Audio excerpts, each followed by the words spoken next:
Okay, so this is stuff that we would cover in class. So day 4, we're going to cover chapter 6. So chapter 6 is all about how to get samples to conduct your research, and then also observational studies. So we're going to define our terms first. So an observational study versus an experimental study. So in observational studies, the only thing that you are doing is observing, okay? So when you observe, that means that you are looking for some kind of particular behavior and you are recording what you see. So for example, when I worked in Head Start centers, we did a lot of observational research. So I would go into classrooms, for example, and watch particular children because I was looking for specific types of behaviors. So all we did then was just record what I saw. So some examples from healthcare. Observational here, we're basically just making note of some data here that women who take hormones such as estrogen after menopause seem to reduce the risk of a heart attack by 35% to 50%. So that is just straight observation. It's just something that's happening and we are reporting it. Contrasting that then with experimental studies. So with an experimental study, which we'll get into a little bit more in chapter 7, we are talking about how do we deliberately expose you to something. So in experimental language, we're talking about the treatment or the independent variable, and then we record their responses. So the good thing about experimental studies is that they definitely have some advantages over observational studies, because in experimental studies, we can actually control certain things. So we can control what are called confounding variables, and we'll talk about that here in just a second. And we do that level of control in an experimental study by using random assignment. So we randomly assign our participants to different conditions, right, or different levels of exposure to that independent variable. We also manipulate the independent variable. So those are two of the things that take an experimental study and separate it from observational studies. All right, so let's talk about those confounding variables and some specific problems with them. So with observational studies, one of the biggest issues is that we can't control everything the way that we do with an experimental study. And some of those variables that we cannot control are referred to as confounding variables. So when variables are confounded, it basically means that their role in producing some kind of outcome or influencing that dependent variable cannot be distinguished from what we're actually trying to measure or what we're actually trying to study. So observational studies are very challenged in this way because we don't really manipulate an independent variable. Also because we don't do random assignment, we're just observing, right? So looking for something and then recording what happens. So because of that, then, we can often find that there are maybe third variables, so those lurking variables that we've talked about before, that could actually be driving the effect compared to the variables that we are actually interested in for our study. So that means then that the direction of causation is unclear. We don't know what causes the other. So similar to what we talked about with correlational studies, we just don't know, right? We don't know the direction of causality. So think, for example, if we did an observational study and we find that there is some kind of significant relationship between exercise and life satisfaction. So maybe people who exercise more tend to also report that they are more satisfied with their lives on the whole. So that relationship likely does, and yes, it does actually exist, but think about some other possible confounding variables that might come into play here. So what about maybe something like how much money you make? So does your level of income give you the freedom to be able to exercise, give you the freedom to have the extra money to go and join a gym, right? Or maybe take really expensive exercise and fitness classes. And income also, we know, relates to life satisfaction. So it's possible that income is maybe driving the effect there, as opposed to just the role of exercise. So again, this is problematic when we're doing observational studies because we're not really controlling for those variables the way that we do with an experiment. Okay, so here is a good example of some possible confounding variables and some ways that data might be misused in the general population. So if you look at the title of this article here, Autism Clusters Linked to Parents' Education, wow, this sounds really scary, doesn't it? It sounds like, oh my goodness, if I have maybe a higher level of education, my child is more likely to have autism. Oh my gosh. Okay, well, we know, and if you read this little caveat down here, that is not actually what's happening. What's really going on here is that parents who have higher levels of education are more likely to have better access to healthcare. And so they are more likely then to get a diagnosis of autism spectrum disorder compared to a child who comes from a family where they do not have that parents with high levels of education and also with access to healthcare. Okay, so additional things here to note. Again, this is just observational data. We're not saying that autism is caused by parents' level of education. It's obviously a confounding variable situation here. Okay, so as a refresher for some of the things that we have already talked about in class, so remember that when we are designing a study, it's typically impossible for us to get everyone in the large group or the population to participate in our study. So what do? We get the sample. So we get the small group, the sample, which is a subset of the population, and we get that sample to participate in our study. So this is the relationship then between those concepts. So remember, population, large group, sample, small group. You will also hear the words parameter and statistic used. So parameter starts with a P, right? And parameter describes characteristics of the large group or the population, whereas statistic starts with an S, and statistic describes characteristics of the small group or the sample. So that can help you also keep those terms straight. All right, so let's talk about different approaches that you might use to sampling. So how could you select the individuals or the participants, the units that you want to use in your study? So you've got a lot of options here, and we're going to go over some of the pros and the cons of each. So first, you could choose to just get people who volunteer, right? So you put up a notice somewhere and people contact you to participate in your study. So they volunteer for it. So that's one way. You could also use what's called convenience sampling. So with convenience sampling, I ask whoever is convenient. So for our undergraduate students, when they do their research projects for the psych research class, we have them go down to the college center square and they just ask random people. So people who are sitting at tables down there. So that is a convenience sample. So think then about some potential problems with getting volunteers or with doing convenience sampling. And then we'll talk about that in just a second. There are problems with those. Ideally, you want to use what we call probability sampling, where we are randomly selecting individuals from our population. Okay, so randomly selecting people to be part of the sample. So probability sampling is preferable to both the voluntary and the convenience sampling because with probability sampling, every single person who is in the population has an equal likelihood of being chosen, right, to participate in our study.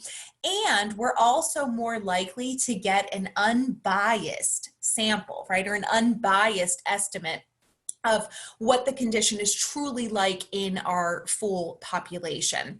So think, for example, let's say that I'm doing a survey on attitudes about gun control. It's a hot topic, right? Yes, people have opinions about that. And I only do voluntary response sampling. Well, generally speaking, the people that I get are probably people who have a really strong opinion one way or the other. You can think also about, I always think about online reviews for voluntary response sampling. People go to a restaurant and they loved it, and so they leave a review, or they hated it, and so they leave a review. There's not a whole lot of people in the middle. So if we choose that voluntary response sampling, we're likely to get a biased estimate within our sample of what the condition is truly like in the population. And the same thing goes with convenience sampling too. If I'm only sampling people who are in the college center square, well, gosh, I'm probably limiting myself.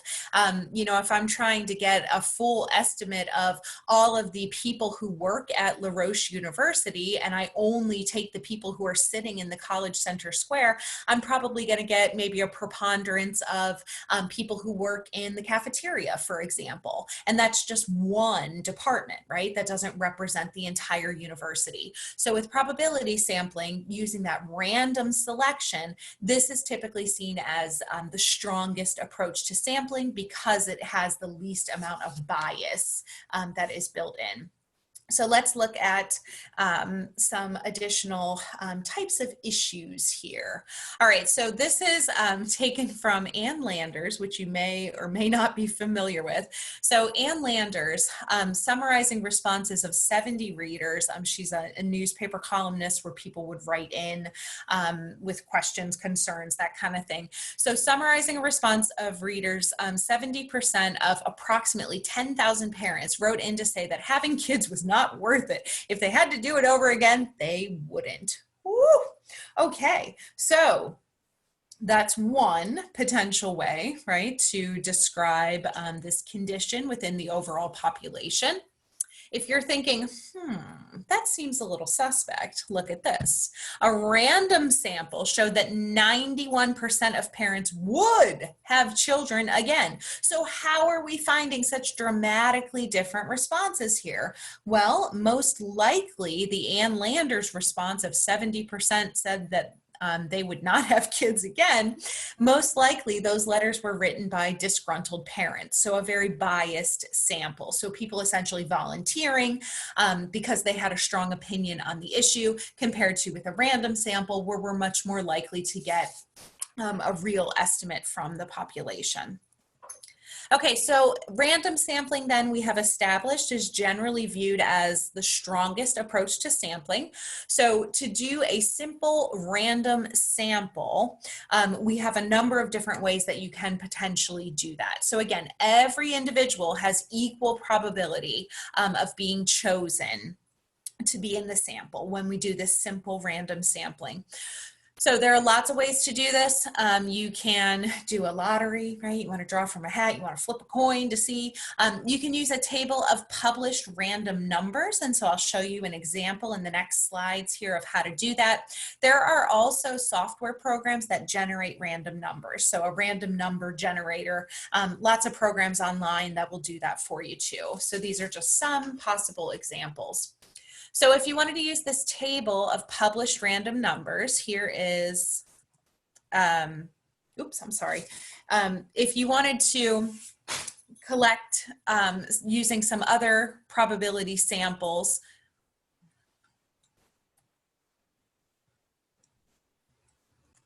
okay, sorry about that, my apologies. So if you wanted to choose a simple random sample, this is a way that you could potentially do it. So this is taken from a random number table, which is one of the options that you have for selecting a simple random sample. So say hypothetically that you want to select a random sample of 5 people, okay? So just 5 people from a class of 20 students. So you will have all the members of the population, okay? And I'll show you what that looks like here in just a second. So basically everyone who is in the class of 20, and then you are going to based on the number of people that you want, right, that you have 20 in your population, you are then going to choose numbers from this random table of numbers that are 2 digits long. So we're going to start at line 103, okay, so that's right down here, for no particular reason at all. We just randomly chose it. And so from line 103, because we have 20 people in our population, we are going to then choose numbers that are 2 digits long, okay? So we're going to parse these out into 2-digit numbers. So you see here, the first one of 45, 46, we are going to separate that into 45, that's 2 digits, right? And 46, that's 2 digits. Then 7 from the first column here, and then 7 for the next. So that'll be number 77, and so on and so forth. Okay, so we could just continue kind of parsing out those random numbers into 2 digits. And then we are going to apply those random numbers to selecting 5 people from our population of 20 students. So we've got our 20 students listed here in alphabetical order. So that's what you see over here with our Amy or Allison first, Amy. So they're listed in alphabetical order and then assigned a numerical value. And what we're going to do then to get the random sample is read through the 2-digit numbers, parse them out, come up with, as you see up here at the top, these are your random numbers that have been generated from that table on the previous slide. And then we're going to match those up to people within the population of students. So within the large group of 20 students, and we're going to select the first 5. So the first one that is applicable here is number 17. So that matches up with Ramon here. Then the next one is number 9, and that matches up with Henry. Okay, so based on the rest of the numbers that are in that row, nothing else fits, right? Nothing else applies. They're all too high because we only have 20 people. So then we go down to line 104. We go down to the next and do the same thing all over again, parse out those numbers into 2-digit numbers, and then apply them to our list here, just like we did before.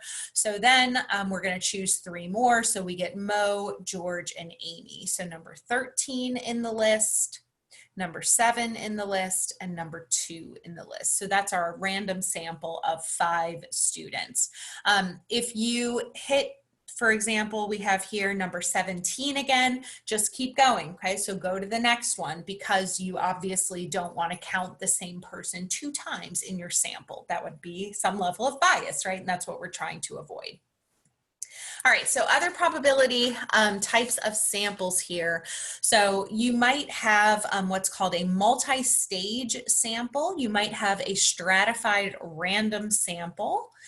So with a stratified random sample, it's stratified because you want to make sure that your sample essentially meets some kind of quota, right, for strata, which are like layers, okay? So you can think of it as layers. So you want to make sure that your sample has a certain percentage of each layer.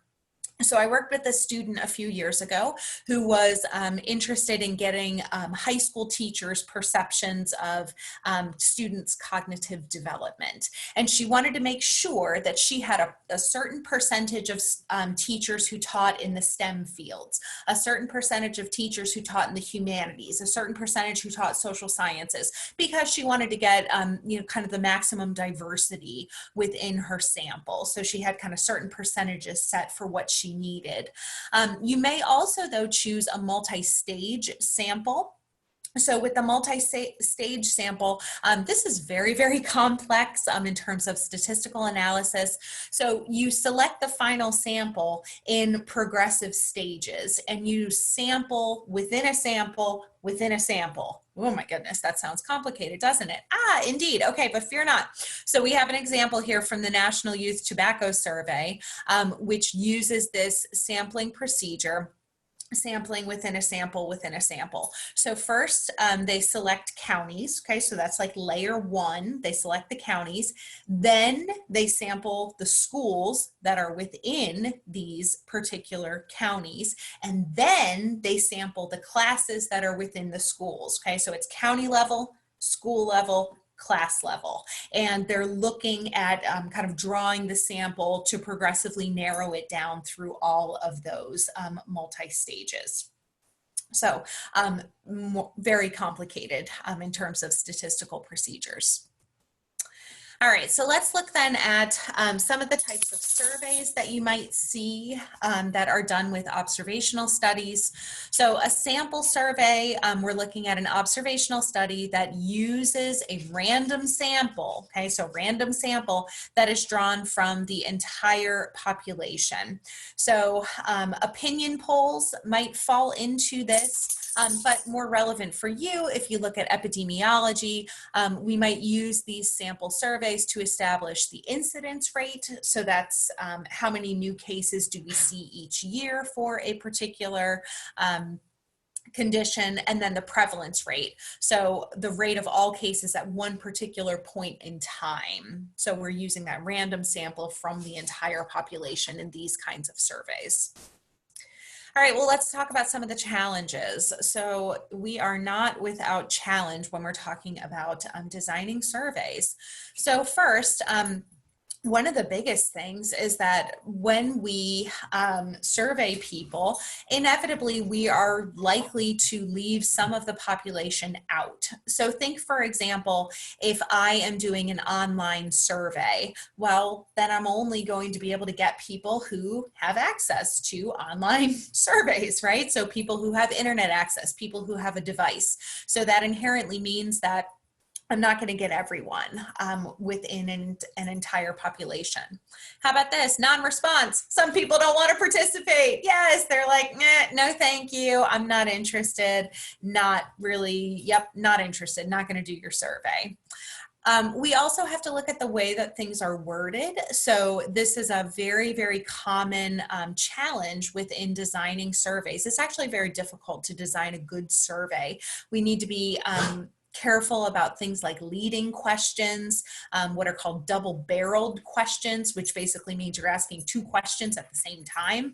So you might watch if you're wording questions that lead you to a particular answer. So if I say to you, don't you agree that it's awful that... Well, I'm telling you, right, exactly what I want you to agree with. I'm not asking you what is your opinion. I'm trying to lead you to agree with me that isn't this awful. So you need to be really, really careful about that. There's also something called response bias. So response bias, people sometimes forget, right? Or they just plain don't want to share, especially about sensitive information. So about every year, every couple of years, there is a survey that comes out from the University of Michigan about adolescent drug use. Yes, so teen drug use. How honest do you think adolescents are in telling adults about how often they use illicit substances? Yeah, they're likely grossly underreporting it. The same is probably true when we do surveys of adolescent sexual activity. They're probably lying, right? They're probably not telling us the truth because they don't want to, right? Because they don't want to share that personal information. All right, so in comparative observational studies, so these are just some particular ways that you might set up an observational study. We have two different kinds here, excuse me, that we'll go over. So the first is what's called a case control study. So in this particular one, we start out with individuals who have some kind of rare condition, right, or a rare characteristic, and we also have a control group of individuals who do not have that rare condition. So what we do here then is we try as much as humanly possible to make sure that the control group is as similar as possible to the group that has the condition. We're not imposing the condition, as in many medical studies, it would not be ethical, right? So in our example here, we would not be able to experimentally manipulate exposing people to asbestos to see if it causes lung cancer. Yeah, we can't do that. No, of course not. So what do we have to do then? Instead, We might look at people who already have lung cancer who were exposed to asbestos and compare them to people who were also exposed to asbestos and see, do they develop essentially the lung cancer. So in the cohort studies, we are going to enlist individuals who have some kind of common demographic, and then we basically watch them over periods of time. So we oftentimes call this a prospective study, so prospective, kind of looking into the future. So we want to see if people who had the same kind of condition or exposure to something in the environment, we want to see who develops the condition and who does not. So again, we're not manipulating what they are exposed to. We are just kind of comparing the two different groups here to see who essentially develops something long-term and who does not.